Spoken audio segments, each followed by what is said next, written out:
Bueno, aprovecho a mostrarles esta pico del oro, marca Stanley, 10 pulgadas, 250 milímetros. Había un muchacho que me comentó que si yo digo que esto es mejor que Bahco, no sé nada de herramientas. Le respondo que está equivocado.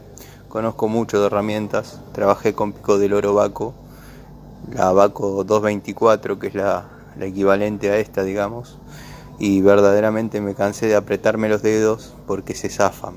Nunca vi una rota, ¿eh? No es que se parten ni nada, pero se zafan y se cierran y quedan atrapados los dedos entre las dos palancas. O sea, no está bueno.